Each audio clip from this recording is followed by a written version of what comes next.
안녕하십니까. 2025년 4월 25일 금요일 신주의 쿨톡 시작합니다. 한동훈 후보가 흐름을 타기 시작했습니다. 각종 여론조사에서 1위를 차지하는 조사 결과가 잇따라 나오고 있습니다. 살펴보겠습니다. YTN요, 엠브레인 퍼블릭에 의뢰를 해서요, 국힘 4강이 화요일 저녁에 확정되지 않았습니까? 그래서 수요일과 목요일 이틀 동안 조사한 결과가 어제 저녁에 나왔습니다. 이틀 동안 조사한 결과가 나왔는데요.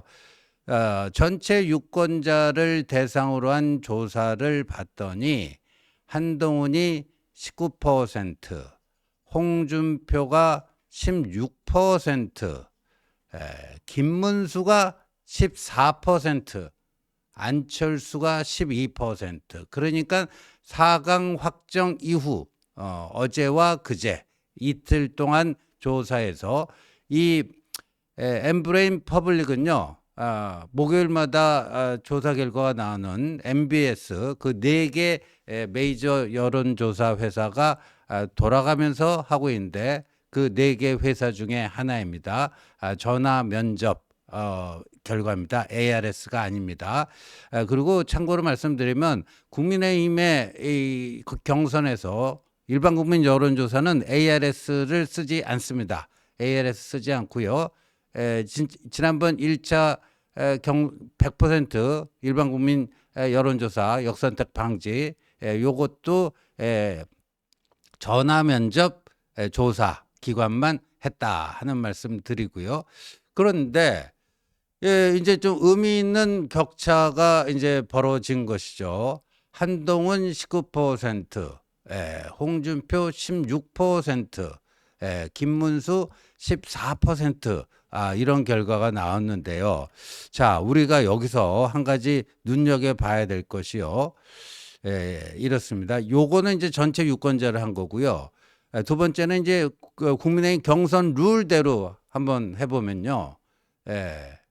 아무래도 이제 국민의힘 지지층에서는 김문수가 많이 나오다 보니까 한동훈과 김문수가 25%로 동률을 이루었습니다. 한동훈과 김문수가 25%로 동률을 이루었어요.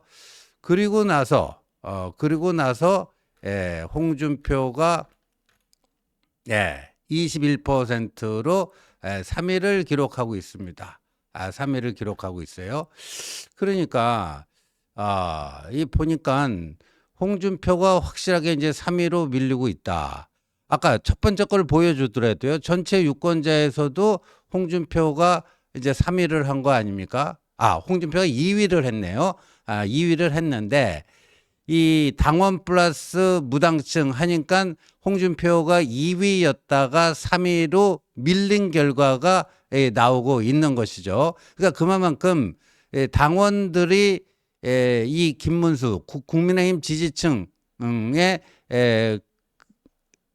높다라는 겁니다. 국민의힘 지지층의 김문수 지지율이 높고 홍준표 지지율은 상당히 낮다. 그래서 홍준표가 이제 3등으로 떨어진 이런 결과가 나왔는데, 자, 이거를요 어떻게 우리가 봐야 되냐면은 어제 문화일보 여론조사가 발표가 됐습니다. 문화일보 여론조사가 발표됐는데 이게요 엠브레인 퍼블릭 같은 기관이에요. 같은 조사기관입니다. 그러니까 엠브레인 퍼블릭이라는 데가 문화일보로부터도 같은 방식의 여론조사를 의뢰를 받았고, 근데 저거는 문화일보의 경우에는 23일 딱 하루 한 겁니다. 22일 저녁에 4명이 결정되지 않았습니까? 그리고 23일 아침부터 밤늦게까지 하루 해가지고 낸 건데, 자, 보면은 저기서 홍준표가 23, 한동훈이 22, 김문수가 19. 그러니까 홍준표가 간발의 차지만 이 1위였어요. 23, 22, 19. 근데 아까 거 다시 YTN 거 보여줄까요? YTN 거는 어제하고 그제 양 이틀 한 거예요. 그러니까 YTN 게 더 최신 거죠. 저 문화일보 거보다도 문화일보 거는 23일 하루 한 건데 저 YTN 거는 23일, 24일 한 거예요.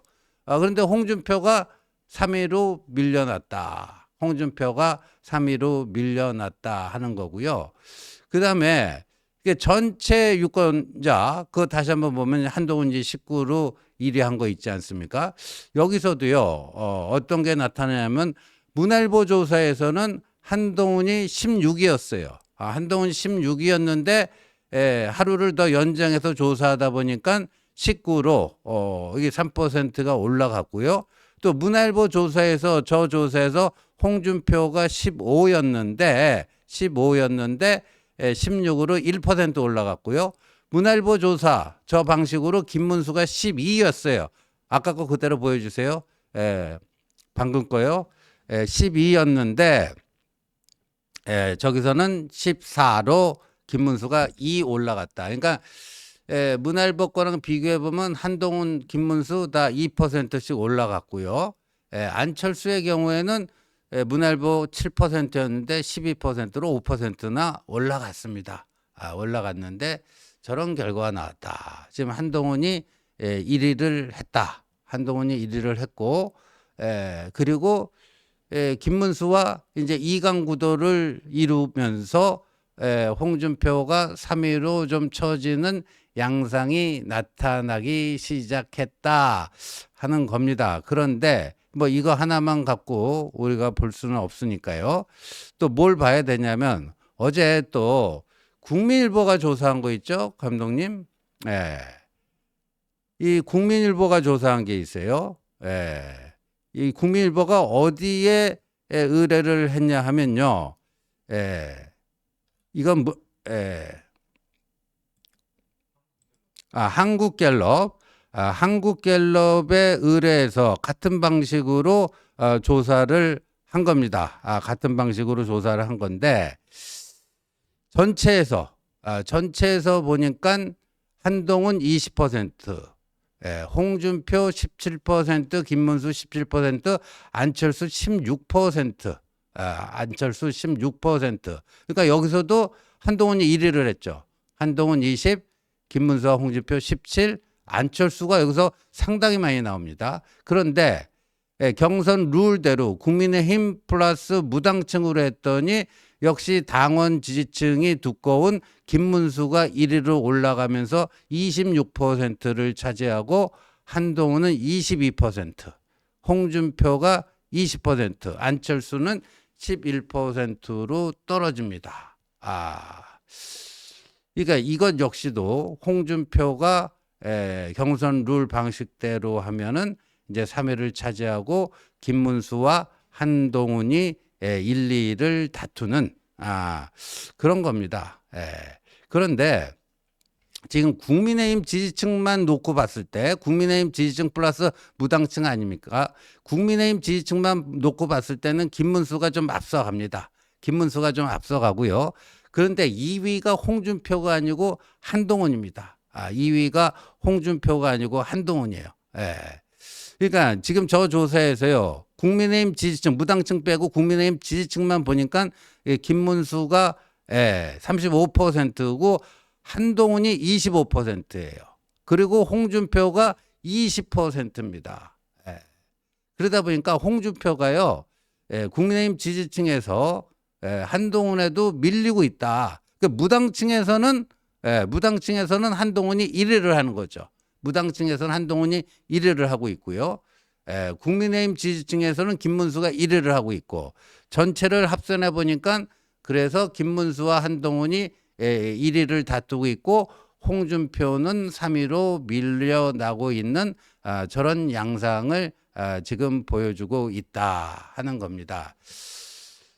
그리고요, 어제 이제 저 국민일보 한국갤럽 조사에서요, 저게 이제 이것도 23일, 24일, 그러니까 어제 YTN이 엠브레임 퍼블릭에 조사한 그 기간하고 똑같습니다. 어제, 그제 이틀 한 건데 가상 양자 대결을 붙여봤어요.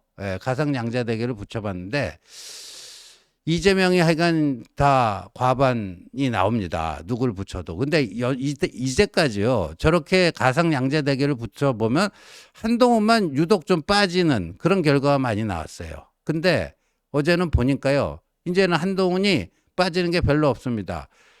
이재명이 뭐 56, 김문수가 35, 안철수가 35인데 한동훈이 36, 36, 홍준표가 38, 한덕수가 38. 그러니까 이제 가상양자 대결에서도 그전에는 이 보수 지지자들이 한동훈에게 한동훈이 거기 들어가면 잘 안 찍는 그러다 보니까 모름, 응답 거절, 그 모름, 없다, 모름 이게 많았어요. 저 회색 표시. 거기가 이제 한동훈의 케이스만 유독 그게 좀 다른 사람 집어넣었을 때보다 많이 나왔는데 이제는 수렴하고 있다. 이제는 수렴하고 있다. 자, 이렇게 보여집니다. 이상을 종합해 보면 그렇죠. 그러니까 한동훈의 데이터가 눈에 띄게 개선되고 있고 그 속도가 갈수록 가속도가 붙고 있구나, 가속되고 있구나 하는 겁니다. 그러니까 어제 문화일보 여론조사에서도 한동훈이 1위가 나왔고, 그리고 YTN 여론조사에서도 한동훈이 1위가 나왔고, 또 국민일보 여론조사에서도 한동훈이 1위가 나왔다. 그런데 이제 국민의힘 경선 룰 방식대로 하면은 한동훈과 김문수가 1위를 다투고 있고, 그리고 홍준표는 좀 3위로 처지고 있다 하는 겁니다. 그런데 지금 제가 이제 세 가지 여론조사를 소개해 드렸는데 토론 결과가 반영되지 않은 데이터입니다. 토론 결과가 반영되지 않은 데이터인데 자, 이제부터는 어제 한동훈 대 김문수 토론이 있었고 안철수 대 김문수 토론이 있었고 오늘은 한동훈 대 홍준표 토론이 2회가 있을 예정입니다. 자, 그렇다면 토론회의 결과가 어떤 영향을 미쳤는지 이게 오늘부터 이제 나오기 시작할 텐데 자, 어제 이제 그 한동훈 대 김문수 이 토론을 이제 어떻게 볼 것인가. 뭐 각자 지지층들은 자기 쪽에 유리하게 해석을 할 텐데 자, 오늘 언론들은 그걸 어떻게 정리하고 있는가? 동아일보 한번 봐볼까요? 김문수는요, 한동훈을 자신의 지정 토론자로 지명을 한 이유가 굉장히 궁금한 게 많다. 그래서 물어볼 게 많기 때문에 한동훈 후보를 지명했다. 이렇게 미디어데이에서 얘기를 했는데 그 궁금했던 게 뭐냐면 어제도 그 똑같은 표현을 거의 한 10번 이상 쓰던데 윤 대통령이 눈에 넣어도 아프지 않은 후배. 그래서 법무부 장관도 시켜주고 비대위원장도 시켜주고 그랬는데 어떻게 당신이 그랬던 그 윤 대통령을 탄핵 소추하는데 앞장설 수 있느냐? 그러면서 당신 사람 맞냐? 사람이냐? 인간의 도리를 못하니까 제대로 된 사람이라고 할 수가 없다. 이거를 계속해서 공격을 했어요. 계속해서 공격을 했어요. 거기에 대해서 한동훈 후보는 우리 아버지가 불법 비상계엄을 했더라도 나는 똑같은 행동을 했을 것이다 하고요. 그 다음에 자꾸만 김문수 후보가 이게 공직이 마치 뭐 과거 왕조 시대에 왕이 신하에게 하사하는 듯한 그런 식의 어떤 관념을 가지고 자기에게 공세를 취하는 것 같은데 그렇지가 않다. 공직은 하사품이 아니다. 이런 얘기를 하면서요. 오히려 진정한 민주주의자, 공화주의자라면은 암만 대통령이라 할지라도 헌법과 법률에 위배된 행동을 취하면 거기에 대해서 아니다. 분명히 말할 수 있어야 되는 거 아니냐. 그리고 충성하는데 충성은 국민에게 하는 것이지 자기 보스에게 하는 게 아니다 하고 분명히 선을 그었습니다. 분명히 선을 그었어요. 어제 이제 김문수가 지명을 해서 공수는 공격 김문수, 수비 한동훈이었는데 오히려 이 김문수 후보가 그 왕조 시대의 낡은 가치관을 가지고 한동훈을 공격하다가 되치기 당하면서요. 특히 젊은 사람들이 봤을 때는 야, 저 김문수 저분은 나이도 최고령이지만 어떻게 저런 낡은 가치관을 가지고 이 국민의힘의 후보가 되고 대통령이 되려고 하느냐. 아마도 김문수 후보가 기존에도 2030에서는 그다지 인기가 높지는 않았는데 또 중도 무당층에서도요. 어제 그런 얘기 때문에 상당히 마이너스가 된 게 아닌가 이렇게 좀 보여집니다. 그리고요, 정광훈 씨와의 관계에 대해서도 계속 애매하게 흐르면서요. 정광훈과도 손잡고 갈 수 있다.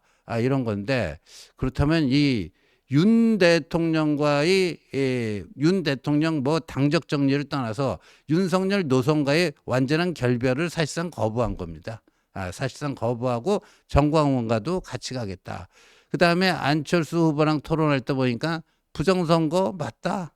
부정선거다. 아직도 부정선거 이런 거에 사로잡혀 있어서 어제 이제 토론을 보고 특히나 당원 비중이 많은 대구 경북 분들이 야, 우리 대구 TK 출신인 김문수 저건 아닌데 하면서 고개를 갸우뚱한 사람들이 상당히 많지 않았겠는가 보여지고요.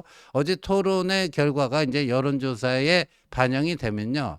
한동훈이 2위하고 격차 있는 1위로 치고 나가는 것은 이제 시간 문제겠구나 하는 생각을 갖게 됩니다. 시청해 주셔서 감사합니다.